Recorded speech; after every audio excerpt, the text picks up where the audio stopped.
नमस्कार, द ज्ञानी से मैं शिल्पी आपका बहुत बहुत स्वागत करती हूं। और आज हम बनारस के बुद्धा विहार कॉलोनी में एक आश्रम में पूरे भारत को देखते हैं। तो आइए हम मिलते हैं साकिब भारत जी से। साकिब भारत जी की ही जुबान से हम सुनते हैं उनके आश्रम के बारे में और उनके बारे में। ये क्लब स्पिरिचुअल बाई अक है, एक आध्यात्मिक संस्था अक है। अक का ये पार्ट है क्लब स्पिरिचुअल।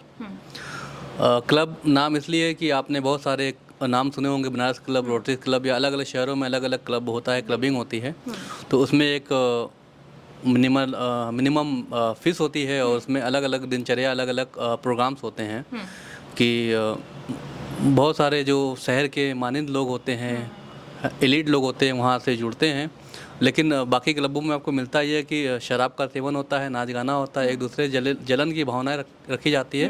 कहीं ना कहीं समाज में आगे चल के हमारे जो पीढ़ी है वो गलत रास्ते पे जाते हैं। लेकिन इस क्लब पे आपको अध्यात्म से जुड़ने का अवसर मिलेगा, समाज से जुड़ने का अवसर मिलेगा। साथ ही आपके जो धर्म के लोग हैं, अलग अलग जात मज़हब के लोग हैं, उनसे आपको जुड़ने का मौका मिलेगा। साथ ही आप अपने मन की जो बात है वो यहाँ पे रख सकते हैं क्लब के जो मेंबर हैं उनके साथ। साथ ही जो है कोई टॉपिक है आपके मन में समाज को लेकर के, उस टॉपिक पे भी चर्चा कर सकते हैं। यहाँ पे ध्यान होता है, यहाँ पे कुरान खानी होती है, यहाँ पे रोज़ा इफ्तार होता है, यहाँ पे हवन होता है। अभी एक दिन पहले ही भागवत कथा 7 दिन की आयोजित की गई थी, वो अभी समाप्त हुई है। अलग अलग कार्यक्रम अलग अलग विषय पे होते हैं। सभी धर्मों का एक यहाँ पे स्थान है जहाँ पे सब लोग आकर के दिल खोल करके बातें करता है, चर्चा करता है और समाज में बदलाव के लिए यहाँ पे कार्य होते हैं।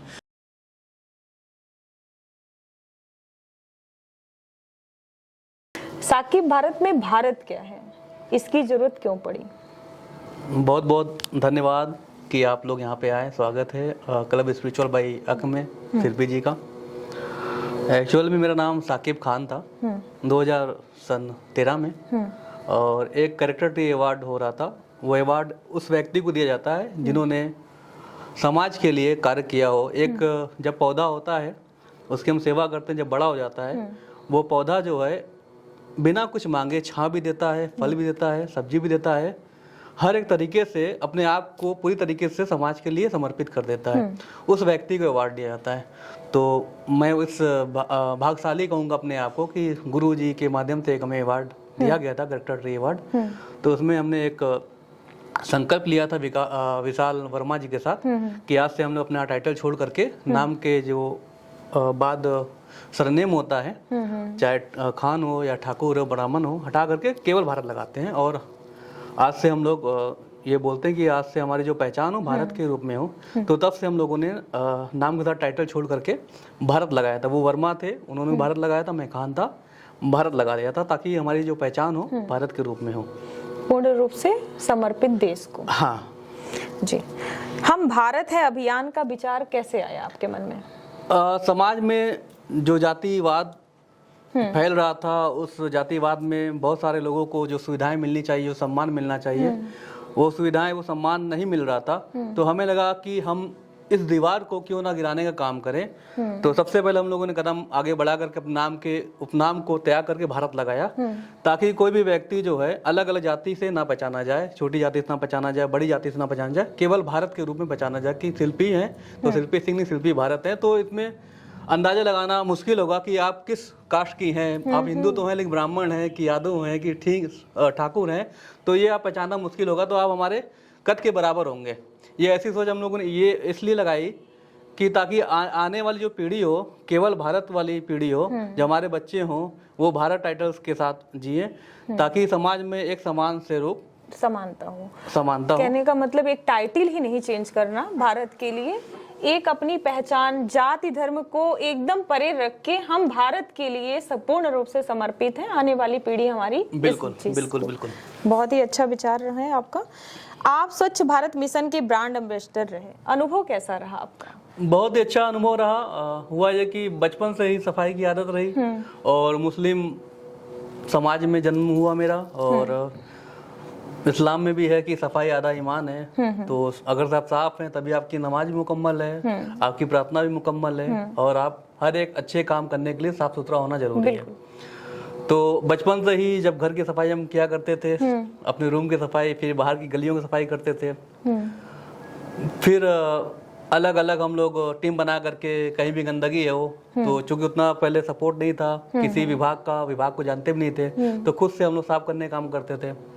तो इस तरीके से हम लोगों की जो एक्टिविटी थी वो बढ़ती गई। फिर नगर निगम वाराणसी द्वारा जो है एक ब्रांड एम्बेसडर की लिस्ट निकाली गई, उसमें हमारा भी नाम जोड़ा गया। क्या बात। तो उसमें फिर और भी एक्टिविटी हम लोग, एक होता है ना किसी का साथ मिल जाता है, एक पीछे से कोई पुश करने वाला मिल जाए तो इंसान की एक्टिविटी और बढ़ जाती है। तो और भी अलग अलग जगह पे हम लोगों ने एक्टिविटी करके शुरू करके एक संकल्प लिया कि जो हिंदू हो चाहे मुस्लिम हो, सब जगह सफाई जरूरी होनी चाहिए और बनारस को नंबर 1 बनाना चाहिए। तो प्रधानमंत्री जी का ये था कि स्मार्ट सिटी बनाएंगे, तो हमने उस समय स्मार्ट मोहल्ला बना करके दिया था कि हम स्मार्ट मोहल्ला बनाएंगे, स्मार्ट मोहल्ले से स्मार्ट सिटी कहलाएगी। तो छोटी छोटी एक्टिविटी करके बड़ा बड़ा प्रयास करने का कार्य जो है लगातार चलता रहा और आज भी चल रहा जारी है निरंतर। कब से जुड़े आप नगर निगम स्वच्छता दूत? नगर निगम 2016 से 2016 जुड़े थे और अभी तक जुड़े ही हैं और बहुत सारी एक्टिविटी हो रही है। उस एक्टिविटी के साथ एक अभी हमने शुरुआत की है, हमारी जो आदर्श प्रतिमाएं हैं, क्योंकि इतनी ज़्यादा हम लोगों ने गली और चौराहे सड़कों को साफ कर लिया, तो हमारे एक दिमाग में एक विचार आया कि भाई हमारे जो आदर्श रहे हैं, महात्मा गांधी जी जिन्होंने स्वच्छता की अलग जलाई, तो उनकी प्रतिमाएं लगी हैं, चाहे वो हमारे अंबेडकर जी की प्रतिमा हो, चाहे हमारे वीर सपूत हो जिन्होंने देश में योगदान दिया और बलिदान देकर चले गए ना, उनकी मूर्ति प्रतिमाएं लगी तो हैं, लेकिन कहीं ना कहीं गंदी दिख रही हैं, गर्दे धूल दिख रहे हैं, चिड़िए या पंछियां जो हैं उन पे मलमूत्र कर रही हैं। तो अपने आप को जो अच्छा नहीं लगा, ये हुआ कि हमारी जो टीम थी तो हमने उनसे विचार किया कि भाई संडे को सब लोग फ्री रहता है, क्यों ना हम लोग 2 घंटे समय निकाल करके उन प्रतिमाओं को साफ करके अपने आप को गौरवान्वित महसूस करें कि हम उनको साफ कर पा रहे हैं। तो एक स्वच्छता का ये भी हमारा कार्य है जो कि हर सप्ताह जो है चल रहा है, बनारस में भी और बनारस के बाहर भी चल रहा है। बहुत सुंदर और बहुत ही एक अनोखा पहल आपने किया है जो कि अभी किसी ने सोचा भी नहीं था, तो बहुत ही अच्छा। साकिब खान से साकिब भारत बनने के बाद युवाओं को क्या संदेश देना चाहते हैं?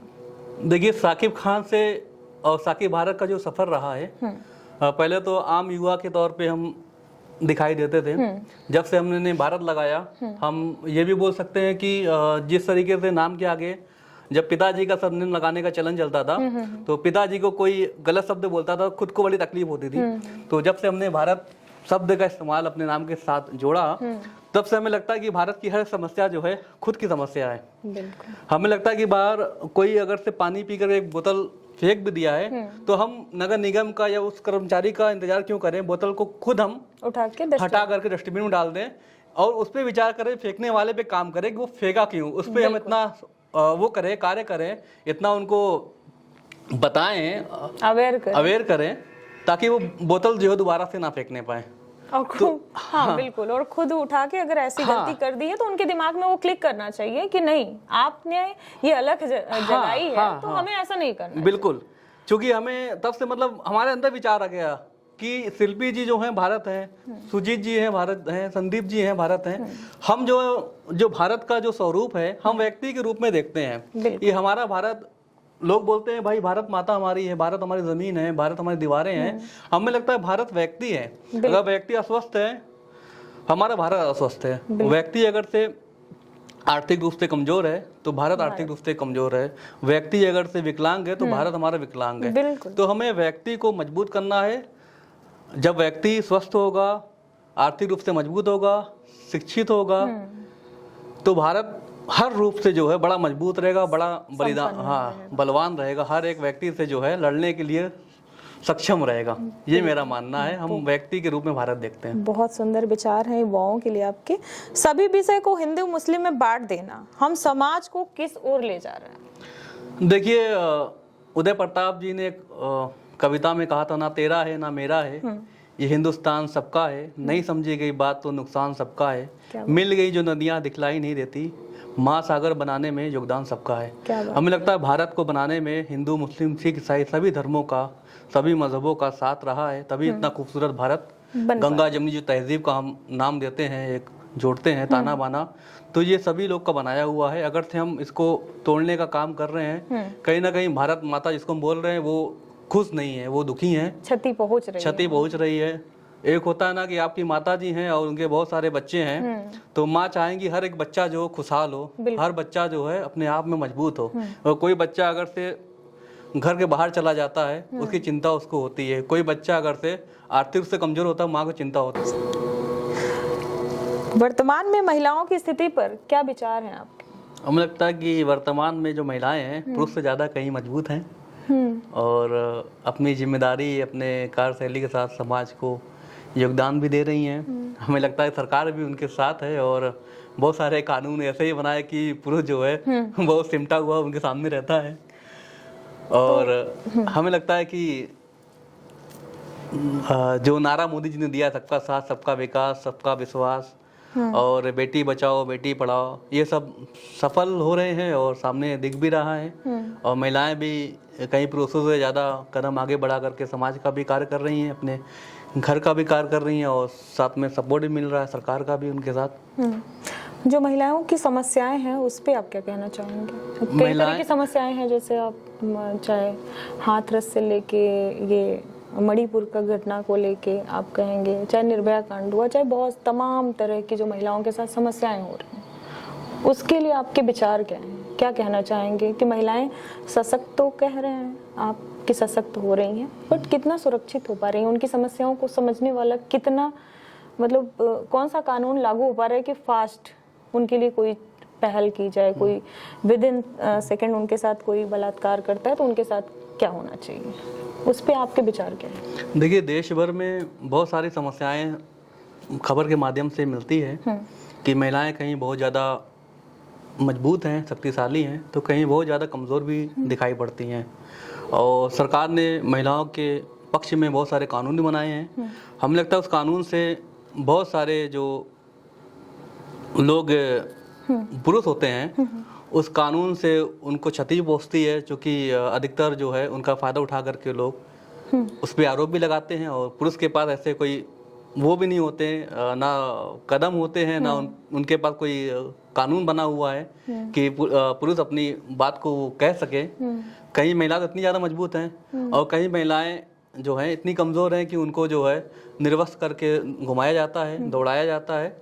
तो हमें लगता है सरकार को पौनी निगाह रखनी चाहिए अलग अलग राज्यों के लिए कि जिस राज्य में मजबूत हैं, सही के साथ सरकार का साथ होना चाहिए कि महिलाएं के साथ जो है गलत कोई कार्य नहीं होना चाहिए, उसके साथ निष्पक्ष जांच करके उस पर कार्रवाई करनी चाहिए। और कहीं महिलाओं का अपमान हो रहा है, चाहे मणिपुर की आपने बात की, तो उस पर भी सरकार को अपनी पौनी निगाह डाल करके उस पर निष्पक्ष जांच करके जो भी दोषी हैं उसको कार्रवाई करनी चाहिए और महिलाओं को पूरा सम्मान देना चाहिए। महिलाएं हमारे देश की जो है तस्वीर है, देश का आईना है हमारी महिलाएं, उनको कहीं क्षति नहीं पहुंचनी चाहिए। और थोड़ा सा हमको दुख भी इस बात का होता है जी, हमने बताया कि इतना भी उनको मजबूत भी नहीं करना चाहिए कानून के हिसाब से कि वो गलत आरोप किसी पे लगा कर किसी की ज़िंदगी बर्बाद कर पाएँ। इस पर भी थोड़ा सा निगाह रखनी चाहिए सरकार को।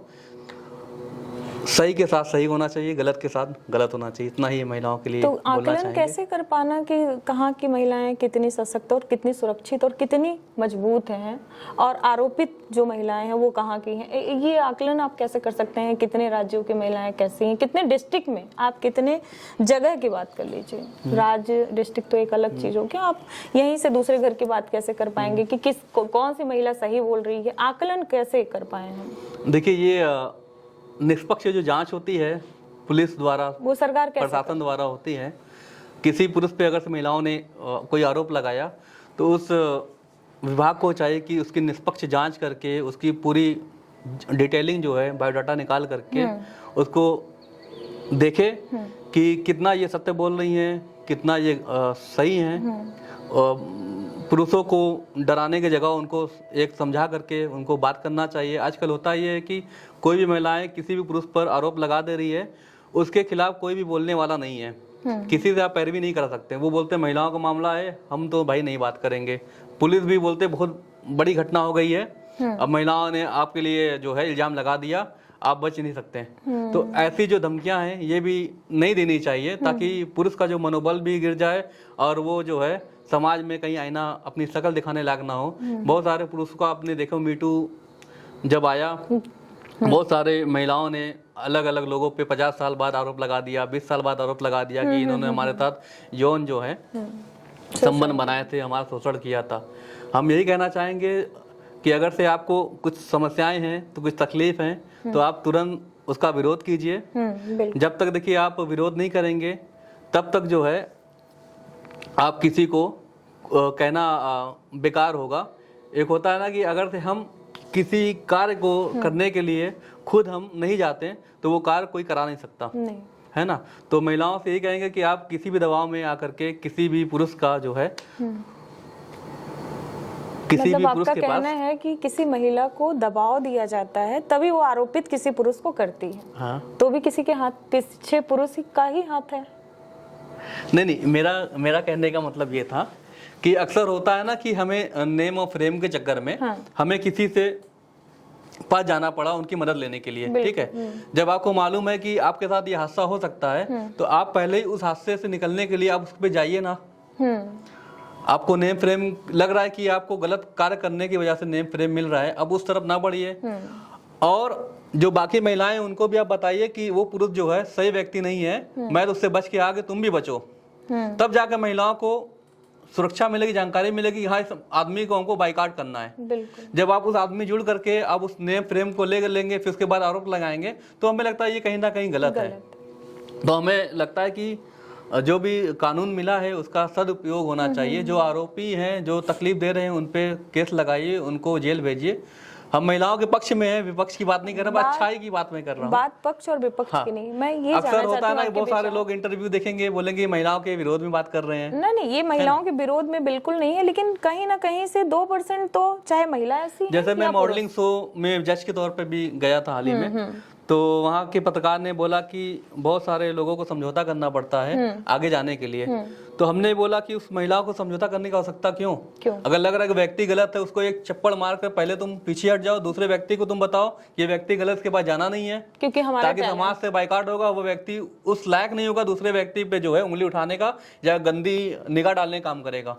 हम अगर से किसी को बाइकाट नहीं करते, उसका बढ़ावा देते हैं, तब वो व्यक्ति आगे बढ़कर किसी दूसरे व्यक्ति की ओर बढ़ता है। अगर हम पहले तो उसको बाइकाट कर देंगे तो कोई भी किसी की इतनी हिम्मत नहीं है कि महिलाओं को गलत निगाह से देख ले या अशब्द बोल दे। कहीं ना कहीं हमारी ही जो है वजह से उनका जो है मन बढ़ता है।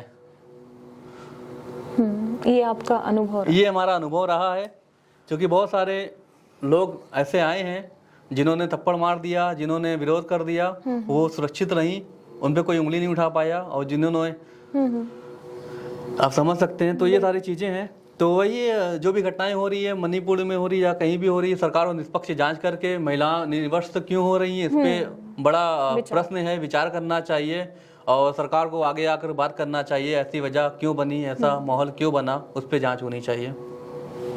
गहनी से मैं शिल्पी आपका बहुत बहुत आभार करती हूँ। धन्यवाद।